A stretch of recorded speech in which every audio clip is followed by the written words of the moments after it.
Hi, everybody. Welcome to my channel. I am Dr. Jackie the PA. If this is the first time you're on my channel, I welcome you. I hope you find something that you like where you'd be like, oh, I should subscribe to her. And if you are a returning viewer, I say this every single time because I absolutely mean it. You're the real MVP. You didn't have to come back, and here you are with me. Now, this video may be a bit of a deviation from my standard videos, which typically talk about my career, but I'm a multifaceted individual and I want to share a little piece of the pageant world with you. So for those of you who are not aware, I am a pageant competitor. I am currently on a hiatus because I just gave up my title in June. I had to think about it. The days, they're all kind of like blending in. And in a couple of weeks, at the last week of this month, women will be participating at the Mrs. American and Mrs. America / Mrs. American and Miss for America competition. And this is part of the Mrs. America pageant system, which is the longest running married women competition. I think that's how they say it. And it will be in Las Vegas, held at the Westgate.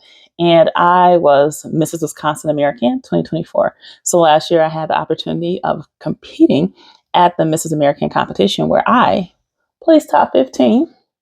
And that is an accomplishment because every woman knows only one person can win the crown. And we all kind of like set this goal, let's place as high as possible if we're not winning. So that is not something that has occurred frequently in Wisconsin. I think I was the second Mrs. Wisconsin American to place in the top 15, and duh. But anyway, I have 10 quick tips that I want to share with all the women who will be going to compete at Mrs. American. Trust me, okay? I feel like I legit have what I need to do. Okay, let's to provide y'all these tips, and I wrote them down because I go off on tangents sometimes, and I'm trying to stay focused. So let's see. So tip number one: only one person is winning, and I just mentioned that not too long ago, and I think that it's important to realize you have a 1 in 50 chance to walk away with the crown. Okay, so what should you do? You definitely need to develop your mindset and prepare to win, but be comfortable and at peace with whatever the outcome is. I always say that you will not miss anything that is meant for you. If it was already designed for you to have, you will have it.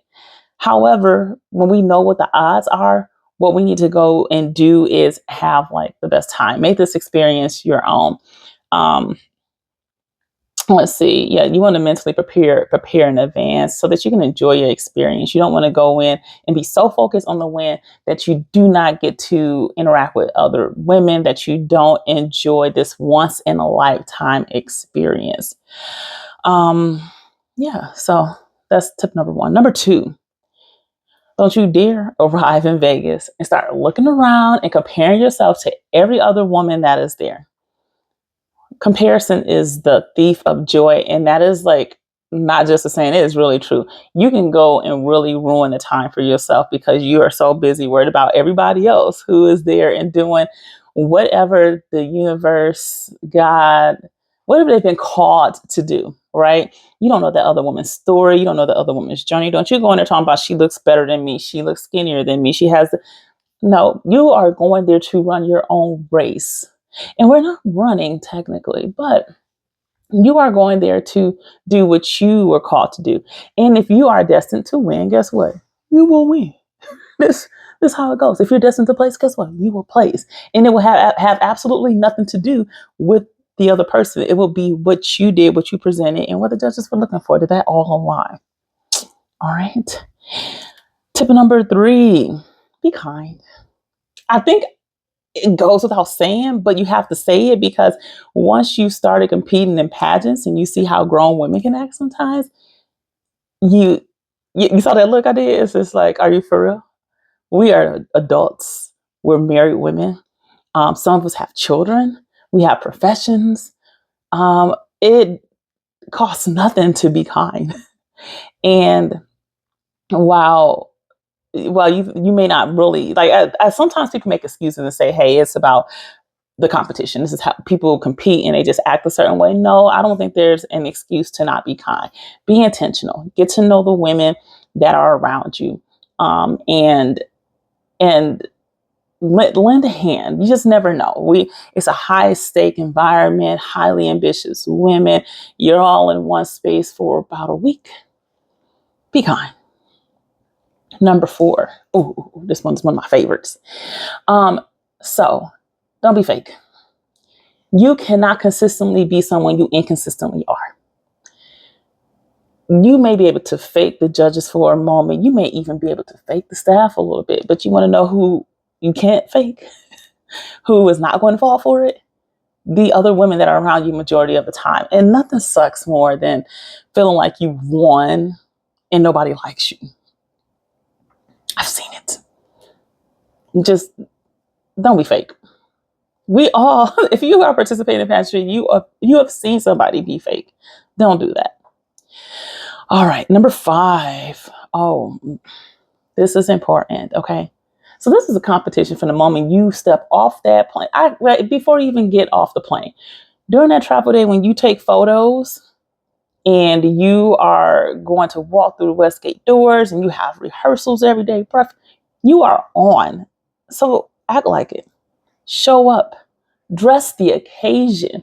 Don't get too comfortable where you're in your pajamas. And I'm not saying you need to wear high heels for everything, because you need to save your feet. Save your feet, y'all. But show up and be a presence, because what we see with our eyes first is what people are going off of, right? So if you come up and you show a presence, that matters. And make sure you are capturing pictures of the moment, because there is nothing more frustrating than knowing that a national pageant is going on and there is nothing on social media.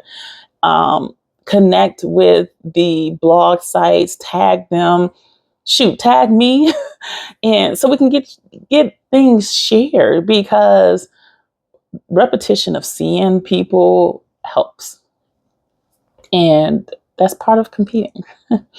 Yeah, and make sure what you wear you feel comfortable and you feel confident in. Just rock it. That's like, have that intention and plan from the moment when it is go time. Like, you should right now. Let's see, it is the 13th of August. Y'all should have your outfits planned out. You may have a little, some outfits that are so you're not quite sure on. You're still filling out, but the majority of them should be planned and ready. You need to make sure it's fitted. And you need to make sure you feel good, because when you feel good and you look good and you show up, I mean, baby, nothing can stop you. All right, number 6, eat. Like eat food, but also like eat at the moment. No, but like, you really need to eat. You can't make it through this pageant week without eating food. They provide meals. I definitely love me some breakfast. I'm a breakfast girl, and I could get me an omelet. I eat omelets every day. My poor cholesterol, probably, but eat, because you're not going to survive off of water and air. The days are long, and we want to be healthy, because we are supposed to be empowering other women, and we can't empower other women when we are starving ourselves. And also eat on pageant day. Like, I think on pageant day, I was one of a couple of people that I saw my own eyes going down to eat breakfast. And I'm like, how did they make it throughout the day? Because by the time the pageant was done, I was starving, almost hangry. Like, it was bad. You use so much energy because your adrenaline is up in the moment. Number 7, save your feet. I know I talked about saving your feet earlier when I was saying, hey, we need to dress the part. We are competing, dress like it.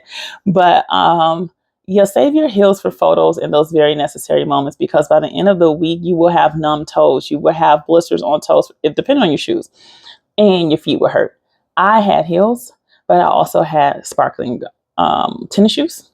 I had some flats, and I would pop my shoes off in a moment. So, and I'm older. I'm 42. When I competed, when I was 41, and these feet are my 20-year-old feet. So, yeah. Number 8, rest when you can. And I say that because, again, the adrenaline is high. You're in competition mode. You have long days, structured days. And if there's a place in the schedule where you can take a nap, take a nap. I am a napper. I need a nap. I need sleep. I eat, I drink water, I mind my business, and I take a nap if I can. I encourage that. Number 9. Okay. Pageant week is not the time to be trying to change up what you've already prepared and practiced for. So don't try to change the things you foundationally have built in preparation. And by that, things that I think are not going to change the outcome. So if you have been coaching with a particular coach or set of coaches before pageant week, do not take your butt to pageant week and coach with some brand new coaches thinking you're going to get a one up.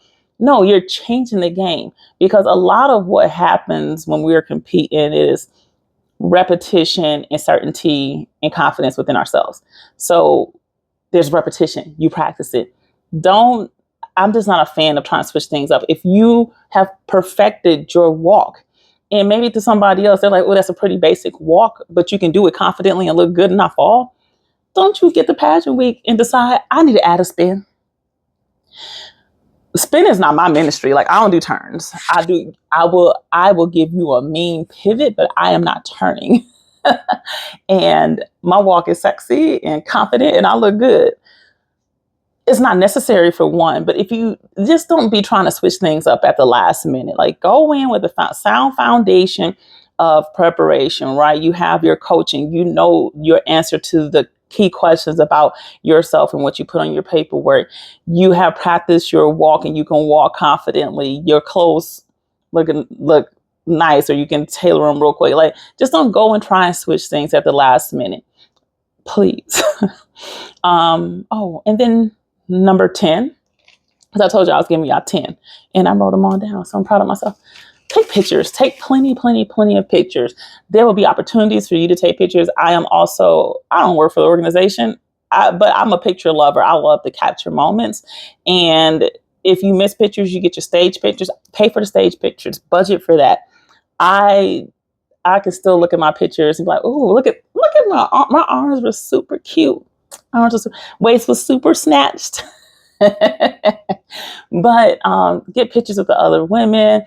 You work really hard for this moment. And for a lot of us, like myself included, it's going to be one of the times that you look your best because you are already on competition mode and you're there. But I think it's important to also just have those moments for later so you can show people. You can remind yourself when you feeling a little down and out and never doubt anything about yourself. You pull out those pictures, like, but baby, I was Mrs. Wisconsin. I competed on the Mrs. America stage. Not too many people could say that. But yeah, I think that's it. So hopefully, if you are competing in the next couple of weeks, or you are watching this and you're competing next year, whatever the case may be, you found these tips helpful. They're very basic, but we start forgetting the basic things when we get into a little tight competition mode, and no one tells us. So no, I'm not a pageant coach, but I'm a competitor. I've judged. I've seen things. I made observations. Your girl may talk their tape. Never forget it. All right. Anyway, have a great day, y'all.